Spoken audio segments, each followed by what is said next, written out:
Chers tous, bonjour à vous. En tout cas, merci, Naïbi, que vous êtes très nombreux à nous suivre, justement parce que le Covid déjà habitude pour Nabino et à Kolanda Bisso. Les lots, dans le cadre de réfléchissons ensemble, mais réfléchissons bien. Nous venons, Toye, et justement pour que tout le monde pour réfléchir ensemble par rapport à la suite à l'événement. Donc, on insisté, Makasi Mingi, par rapport à l'article 104, parce que na moni bato belé baza kolobela yango, na sens ya ko soutenir, na sens ya ko combattre, ya ko décourager. Aujourd'hui, ensemble avec vous, on va essayer d'analyser en profondeur cette question justement parce que les alliés et lokoyo biso kolobela yango pendant une longue période et nous pensons qu'aujourd'hui et kozala malamu mingi penza pour na biso ensemble avec vous pour réfléchir là-dessus. Et là, comme on a une loba et d'aller par rapport à la diaspora d'abord. La diaspora, surtout la diaspora, il y a Belgique, il y a France, et même il y a États-Unis, Canada, il y a Afrique du Sud. Baouti pour voter et bon, une frange, il y a diaspora, Baouti pour voter et Naza Komona, réaction dans tous les sens. Premièrement, je voudrais d'abord nous rassurer. Je voudrais nous rassurer que la diaspora congolaise vient de sanctionner, n'est-ce pas, le pouvoir de M. Félix Tshisekedi. Et bien, aussi qu'on sanctionner négativement le pouvoir de M. Félix Tshisekedi, il suffit seulement, il y a qu'on fasse d'amouké kimia et puis d'analyser le paramètre au Toza Koluba. Il y a Liboso, il a dit que le nombre Oyo Balobi à suffrage valablement exprimé, c'est un faux. De la même manière, Basali Awana Kinshasa, de la même manière, Basali Napoto. Quand vous votez au Salina, la maladresse Basalaki est d'aller qui filmer. Donc, on a Kolandango en direct grâce à Israël Mutombo, qui est un journaliste du pays, na se retrouva qui Ibanda. Ceux qui votali bien na ba image, l'engouement est d'aller qui m'a cassé. L'engouement est d'aller qui m'a cassé parce que justement c'était un jour ouvrable. L'essentiel des Congolais, Bakendara ko travailler. Et c'est vers 18h, nde ba bandaki ko sala pa publication. Il y a ceux qui eux ont appelé le résultat après comptage. Mais ceux qui votali, beaucoup moins que effectivement engouement ezala qui m'a cassé. Ba te belé ba ya quitté. Même si ba nombre au baza koloba eza solo. Beaucoup se rendre compte que la diaspora n'a pas participé au vote. Parce que déjà ba te belé ba s'enrola quitté. Yami balé ba oyo ba s'enrola qui mingi na bango ba voté té. C'est-à-dire que bato yo ba voté té. Par rapport à nombre bazo présenté bino. Basé belé pour les kabato ba voté. Vota la procès verbal ou ba procès verbal et le fil des résultats. Oyo monsieur Israël Mutombo, le journaliste, a publié qui n'a pas parce qu'il était sur place. Et vota même le comptage au Basalaki. Beaucoup se rendre compte que le nombre de bateaux va voter est comme 300 T. Dans le pays où il y a Zalaki. Vota la carte va procès verbal. Vota la fiche à résultat. Sauf ceux qui n'a plusieurs bureaux. C'est-à-dire que s'il y avait plusieurs bureaux de vote et que Basalaki Ango na place Moussous le Sikaya Zalaki te, là peut-être on peut se dire oui, Basangisa qui va voir, Yango et Sali qui est bima, parmi lesquels oh Basa pour présenter bima. ndeko na ngai ondimela ngai, il n'y avait pas assez de votants. Batu oyo bakokaki ko voter en faveur ya ba candidat misusu, c'est-à-dire qu'en dehors de M. Félix Tshisekedi, n'avait pas accès na esika wana ya vote. Il n'avait pas la possibilité de répondre à l'invitation. Mais soki bosangisi ba voix nyonso ata oyo bango ba okosa bino que la diaspora ait voté bango, vous pouvez se rendre compte que dans 5 pays pratiquement, M. Félix Tshisekedi n'est même pas arrivé à avoir 500 voix. C'est-à-dire que vous prenez la France, vous prenez la Belgique, vous prenez l'Afrique du Sud, vous prenez le Canada, vous prenez les États-Unis. Il n'est pas arrivé à avoir 7500 personnes qui ont voté parce qu'ils sont convaincus. Donc, vous allez comprendre que la diaspora n'a ni soutenu les élections, ni soutenu la candidature de M. Félix Tshisekedi. Pour le taux de participation, il a eu moins de 50%. Cela veut dire quoi? L'essentiel des Congolais ont refusé de participer à ces élections. Quand bien même que va tricher, M. Félix Tshisekedi n'est pas arrivé à avoir 7500 voix dans 5 pays. Alors que Boyebi, au regard de la statistique, la diaspora congolaise a estimé à plus de 7 millions. Ce qui te lobby doit 1 million d'adultes. Ce qui est effectivement populaire. Il allait avoir beaucoup de voix dans le niveau de la diaspora. Pourquoi je le dis? Parce que bango na ba calcul na bango, babandaki koloba ke bakozwa ba voix ebele na diaspora, yango nde kosala ke permettre na bango awa na Congo bazwa ba voix ebele pour que babima premier.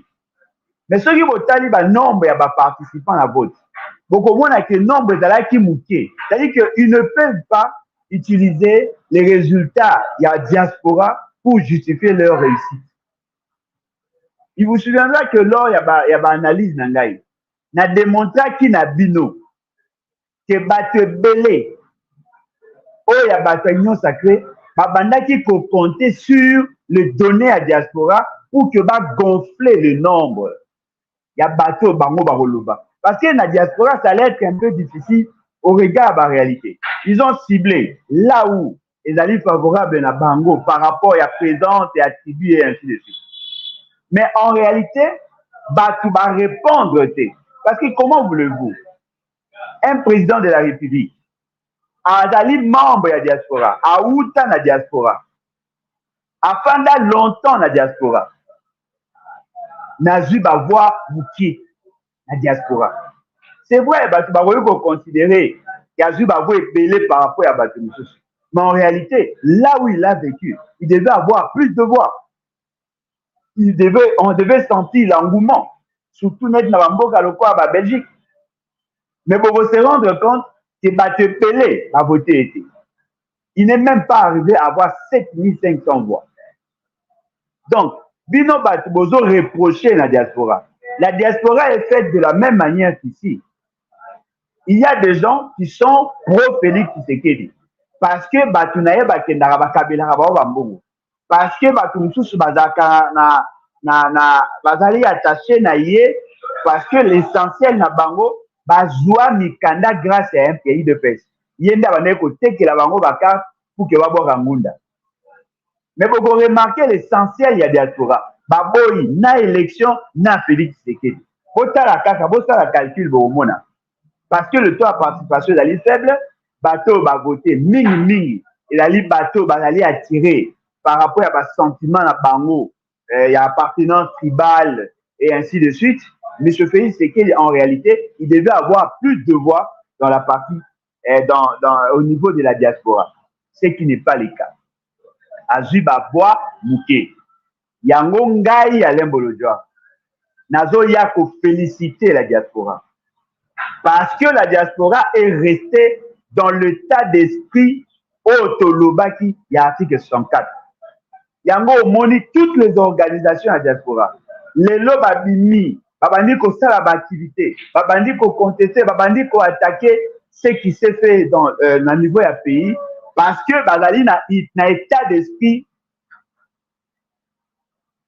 ya article 64. En tout cas, bravo à vous, la diaspora. Vous avez sanctionné non seulement M. Félix Tshisekedi, mais vous avez aussi en même temps sanctionné ces processus électoraux. Et je suis fier de vous. Pour ceux qui ont la participation, et à la Kamakasi, et il n'y a que la diaspora était pour les élections. Le col a tout la participation. Et Bimi Mouké Makasi, et la dit que la diaspora a qui n'a même état d'esprit na biso à boya qui va élection. Et ça, c'est une très bonne chose. Sincèrement, Nada ko féliciter Bino. Au Bino au moins, vous petit message que vous boya qui élection. Il y a un la participation et d'aller Mouké. En tout cas, je suis fier de vous. Nayebi ke na kati na bino ba inconscient bazanga ate. Nayebi ke na kati na bino ba cupide bazanga ate. Bato balingaka mbongo bazanga ate. Mais M. Félix Tshisekedi n'a pas été soutenu par la diaspora. Et là, je suis prêt. Il y a comme ça le débat avec quiconque au Yalingi. Parce que son total par rapport à la statistique, il n'est pas arrivé à avoir 50%. Alors que lui prétendait être aimé. La diaspora, il n'y avait pas beaucoup de contraintes. Mais il faut voter. Et là, il a dit travail au Sali pendant tout ce temps. Et je suis fier de vous. Félicitations. En tout cas, bravo. Aujourd'hui, dans le cadre, il y a réfléchissons ensemble, mais réfléchissons bien. Tolingi, Tozonga un peu Moukié, na Maïmatali, article 104. En même temps, je remercie tous ceux qui ont relayer nos vidéos. En tout cas, merci beaucoup, Nabino. Misala Otozako Sala Ezali, Misala à conscientisation, justement pour que ma peuple Nabiso na état d'esprit, il y a libération, il y a Mboga Nabiso. L'article 64. D'abord, Eloko ya Liboso et Seigneur Toeba. L'article 64 est allé parmi les articles sur le droit et devoir du citoyen. Kobanda article 5, c'est l'article 67, est allé la disposition où le droit et devoir. L'article 64 est allé se retrouver dans la section, il y a l'article, il y a devoir. Qui dit devoir dans un État veut dire ce que l'homme congolais est obligé de faire. L'article 63 est à Kobeta, ma solo sur la préservation, il y a intégrité territoriale. Là où Balobi, tout Congolais a le droit, mais surtout le devoir sacré de défendre l'intégrité territoriale. Pour défendre le pays. Ce qui veut dire que ces devoirs-là, et là qu'on peut s'en il y a qu'on participer à la sécurisation de notre pays. Et Balobi, ce n'est pas seulement un droit, mais surtout un devoir sacré. L'article qui vient après, c'est l'article 64. L'article 64, Balobi, mutu nyonso, oya kolinga kozwa, mutu ben groupe ya batu, oya kolinga kozwa bokonzi. Na ndenge ya makasi pe ya kosalela yango en violation na koboya kotosa mibeko Congolais moko to Congolais oyo soki basangani bazali na ndingisa ya kotelemela bokonzi wana ya kosala eseke bokonzi ete bokonzi wana elonga soki moke te. Pona kososola malamu penza esengeli na biso tozonga na 2018. Na 2018, Monsieur Félix Tshisekedi azalaki na makoki ya kozwa bokonzi na makasi te. Na 2018, Monsieur Félix Tshisekedi azwaki bokonzi na makasi te ye moko. soki olobi na moto Félix Tshisekedi azalaki bokonzi na makasi bakoloba nao azalaki na bokonzi te moyen azwa bokonzi na makasi ezalaki te mpo na nini ye moto abandaki kogere armé te ye moto abandaki kogere police te ye moto abandaki kogere service ya sécurité te ye moto abandaki kogere CNI te soki otali okoloba wi baza na solo bazoloba verité bazoloba sembo me kosuka wana te balobi congolais moko to lisanga ya bakongolais congolais moko Félix Tshisekedi azalaki na makoki ya kozwa bokonzi na makasi te me soki bakomi mibale to misato ekomi lisanga groupe est-ce que na 2018 monsieur Félix Tshisekedi azalaki na groupe na bato mosusu soki otali okoloba oui mpo na nini oui parce que Félix Tshisekedi na Kabila basalaka lisanga na bango mpo na kozwa bokonzi na makasi mpe kosalela yango esika moko elongo eloko ya liboso John Numbi alobi ke basinyaka baaccord na Kabila ya mibale moto asalaki na CNI nanga alobi ke basinyaka makambo wana basinyaka yango avant publication ya résultat na 2018 ce qui veut dire quoi Félix Tshisekedi oyo azalaki ye moko akoki kozwa bokonzi te basanganaki na Kabila na nanga na John Numbi na Delphin Kaimbi na Kalev na inspecteur général ya police na commandant ya armée chef MG na procureur général de la nationale na président ya Sénat bref toutes les institutions les animateurs des institutions basanganaki mpo na kozwa bokonzi na makasi balobaki nini balobi basalaki yango mpo na kosunga mboka etelema mpo na kosunga mboka ekwea na libulu te mpo balobi ke soki mutu mosusu en dehors ya Félix Tshisekedi abimaka mboka engaki ekwea na libulu yango bango mpo na kosunga mboka bazwi bokonzi bapesi epa ya Félix Tshisekedi je crois que là mutu nyonso na kati na biso alanda maloba wana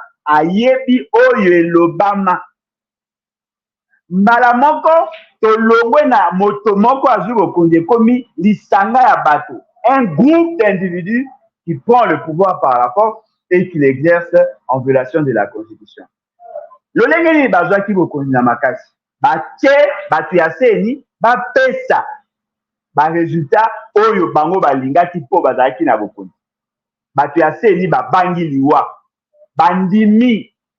bandimi kopesa Félix kotanga kombo ya Félix Tshisekedi ya makasi ya liboso yango wana makasi ya mibale batindi basoda na bapolisier na balabala pour que bapekisa na bato nyonso balingi bamanifeste bapekisa na bango komanifeste afin que bango baconsolide bokonzi oyo bango bazwaki na makasi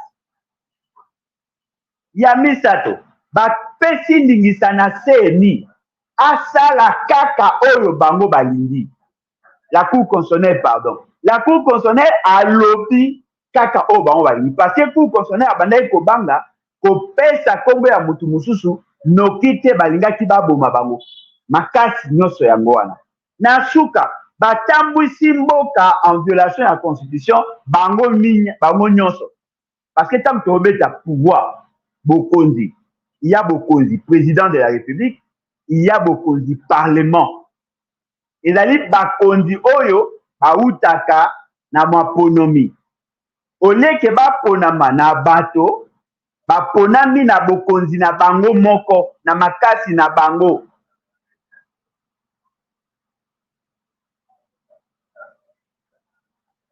yango nde esalaki ke le groupe d'individus qui a pris le pouvoir par la force kombo na yango ezalaki FCC Cash.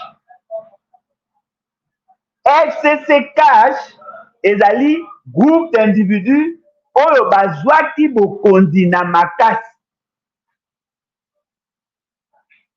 Yango moni biso Alain ngai Alain Bolojwa na bandeko nyonso ya diaspora tolobaki Félix Tshisekedi azwi bokonzi na makasi. Sikoyo bandeko na biso oyo bateka milimo babandaki koloba nini? Est-ce boza sûr que accord wana esinyamaki? Félix Tshisekedi andimi accord esinyamaki, bato ya Kabila bandimi accord esinyamaki. Ce qui veut dire que débat sur le comment Félix Tshisekedi a accédé au pouvoir ezali clos, azwaki bokonzi na makasi. Na matali violation ya constitution. Deuxième partie ya article wana. Kosalela bokonzi en violation ya constitution. Monsieur Félix Tshisekedi a suspendu l'installation à Sénat en violation de l'article 114 de la Constitution. Monsieur Félix Tshisekedi a fait usurpation à compétence. A eu bokonzi à gouvernement, a payé à mon directeur à cabinet, une violation de la Constitution. Monsieur Félix Tshisekedi a corrompre la député pour comme ma majorité naïe. Troisième violation de la Constitution. Monsieur Félix Tshisekedi a payé avantage à membre de la famille naïe na parti naïe. C'est ce qu'on appelle le délit d'initié et la violation de la Constitution. Monsieur Félix Tshisekedi a occasionné détournement de fonds publics et la violation de la Constitution. Monsieur Félix Tshisekedi a sali makambu ebele, a signé un accord en violation de la Constitution. Ce sont de violations. Alors maintenant, est-ce qu'il y avait intention de violer la Constitution? Oui, il y avait intention de violer la Constitution parce qu'ils étaient supposés, il y a koyebake et petit sami pour pesa kanyaka na bato pour que ba bongo la makalisi na bango en faveur ya muto songolo to faka. Donc, monsieur Félix Tshisekedi en 2018, azwaki beaucoup, en 2019, azwaki beaucoup na makasi. Lelo yo botala makambo ezali kosalema. Seni nana publié par résultat te. Lolenge ya kosala maponano asali yango po aza na bokonzi. Ndeko na ngai maponami ezalaki mpona mokolo moko. Lelo ndenge tooloba to a dimanche le 24 décembre. Maponami esalami lelo. Lelo maponami esalami. C'est-à-dire que bobandi le 20, le 21, le 22, le 23, le 24, 5 jours ya maponami. Ata mobeko moko te epesaki bango ndingisa ya kosala yango. Pona nini? Baza na makasi. Moto akosbangisa bango azali te. Opposition a pété. Oyo akomeka akomona bozo yoka yango. Mais loko lelo est confirmé que M. Félix Tshisekedi azali na posa ya kozwa bokonzi na makasi penda. M.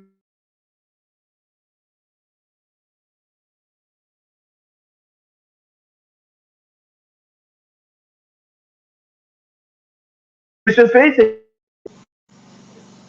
a miti basoda asali déploiement ya bamilitaire mpona moto nyonso ya kolinga telemela bokonzi na ye ya kanyaka ya mbilinga ya nyamu basoda baboma ye bakanga ye bapetisa na ye aloba mbala moko elakisi na bino ke bazwi bokonzi deja na makasi baza kobangisa bato pour que bato baloba te po muto ayebi ke alongi na maponami akozala agité te akozala kimia ntango batindi basoda ebele ya basoda na balabala na balubumbashi na Kinshasa batindi baservice ya renseignement bapolicier en civil batie na bacarrefour bapolicier batie basoda na baplace ebele mpo na ete soki mutu alingi koloba basoda wana bakanga ye baboma ye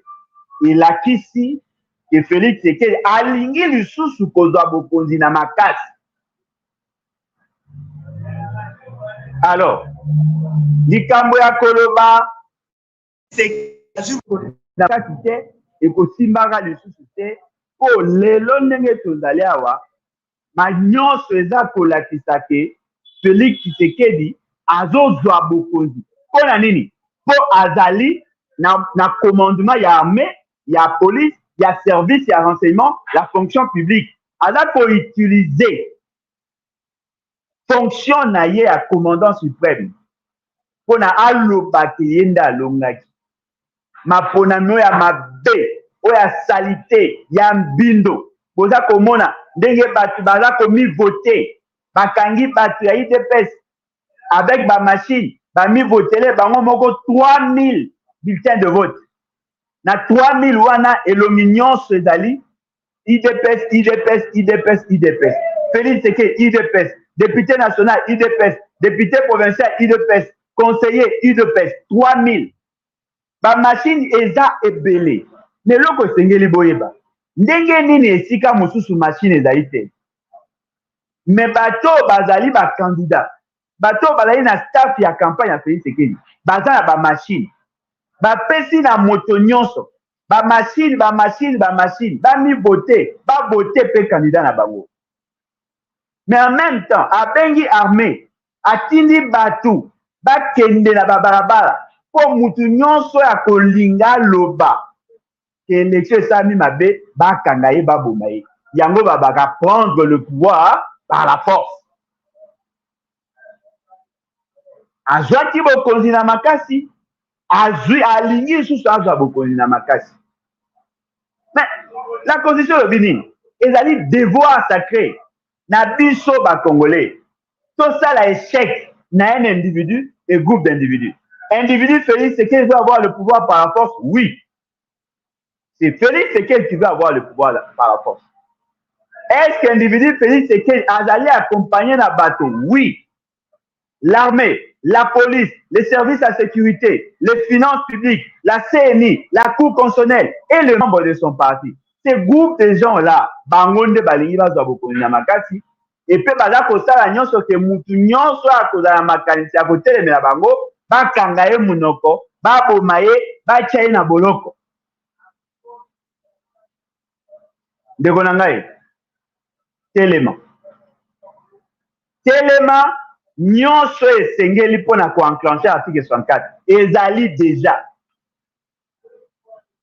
telema ngonga ebelemi mpona yo otelema fort malheureusement lokola courant ya beton ezali molili ekoti tokobandela yango lobi tolobela yango tomanyola yango lisusu malamu malamu mpo boyeba importance ya article 64 mpona kosukisa na biboye mourir n'est rien, mais vivre sous l'oppression, c'est mourir chaque jour en déshonneur. Telema, moi na Congo. Telema, bundela, ba valeur. Bundela, mboka na yo. Bundela, mibeko na yo. Na boende, bombo na yo, ekofuluka. Olingi kokoma membre ya lebat. Benga biso na plus 243 81 250 28 51 81 250 28 51 okotinda ya biso message na lebat directoire lebat@gmail.com olingi okoma membre ya lebat tozali na avenue Kabinda numéro 200 en diagonale gauche ya Plein Victoire 5e étage boya ebele bokoma membre ya lebat ensemble nde tokoyeba kobundela mboka na biso kumpatia en tout cas bravo na bato ya diaspora na moni nyonso bosali pe bozali kosala en tout cas natombeli bino mobu molamu tokokuta na lobi merci beaucoup